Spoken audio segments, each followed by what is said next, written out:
Patrisse Cullors, lesbian co-founder of BLM, is on record saying they are trained Marxists. at first blush.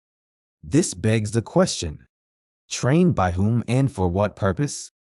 The New York Post newspaper did an article in which Cullors criticized and denied claims by Pat Robertson that BLM seeks to destroy Christianity. Let's see. Cullors claims to be a trained Marxist. Marx was an atheist and wanted to abolish religion. So whoever trained Ms. Cullors and the rest of her pack may have either missed the part about Marx's atheism, she didn't pay close attention in class, or she may have misunderstood what being a Marxist means. Either way, that seems to put her in the useful idiot category. Let's point out something else about the people of color the Marxists are using to try to create a group that can be convinced to see themselves as oppressed enough to promote a communist revolution in America. First, white is a color. 2. But white people do not fit the left's category of oppressed people, so they don't get to play in any reindeer games.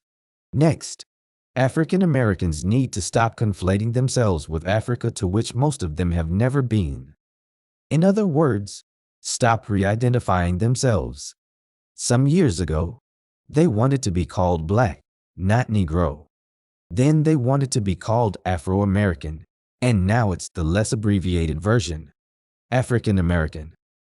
The word nigger seems to evoke so much passion in them that they are ready to kill anybody except other Negroes that use the word, and English-speaking white people can no longer ever articulate the word within earshot of blacks without starting a fight. It's okay to call it the N-word, but everybody knows what it means. However, calling it the N-word seems to be less offensive for some reason. First, let's examine that N-word that stands for one of the most chastised words in the language, Njer.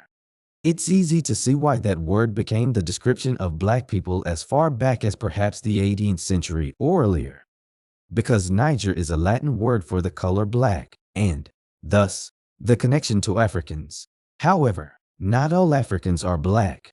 Some were Arabs, and when English and Dutch people started immigrating into Africa, especially South Africa, plenty of white people could call themselves Africans, too.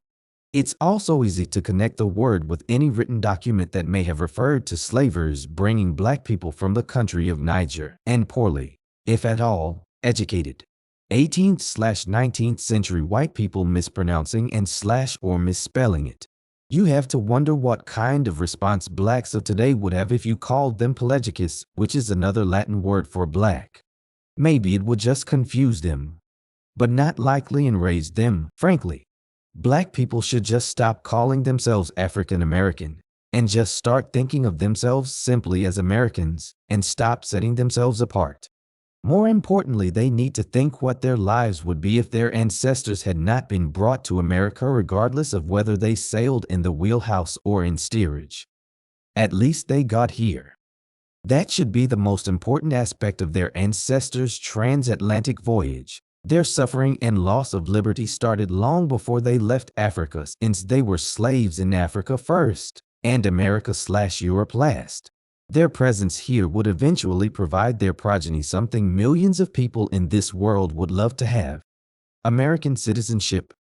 Had they not come here, or had Americans decided they weren't interested in African slaves, the ships would have sailed off to a port in some other country and had a yard sale, instead of being in America making millions playing for the NBA and the NFL, starring in Hollywood movies, making fortunes in the music industry, establishing their own businesses, having the opportunity of becoming doctors and lawyers, becoming military officers, and running for Congress or president. They might have been raised in Africa, where black Africans are still being captured and sold by modern slavers, murdered by Boko Haram if they refuse to give up Christianity and succumb to Islam. Because Muslims still believe in converting people to their religion by the sword rather than invitation, education, truth, and or persuasion. They could be walking for miles with a 5-gallon jug on their heads just to get a drink of water, dodging wild animals, getting inadequate, if any, education, living in grass huts, coming down with Ebola, and other diseases without modern medicine, all while dreaming of the day they could come to America and get a green card. In America, they have choices and opportunities not available to some of the black population in Africa, and they owe it to events that unfolded 400 years ago. But that may not be the spin the New York Times is putting on it in their 1619 project, because that is supposed to promote class division, oppressed v. oppressors, and create a classic Marxist environment and predicate for revolution. Whether they take advantage of these opportunities is a matter of individual choice and personal incentive. Some have exercised that incentive, worked harder than others, and became successful through graduation from the military service academies, colleges, and universities nationwide. One even became a world-famous pediatric neurosurgeon. Ben Carson comes to mind. Some became successful in other fields like stand-up comedy or action heroes in movies, but others did not. The same can be said of people of all ethnicities despite their skin color or heritage. Regardless, the opportunity has been proven to be there. They should remember this when Marxist activists start telling them they are victims of white oppression and subordinated to white privilege. Especially when idiots like Jeremiah Wright dare to damn America from the pulpit and thus keep the victim fantasy alive.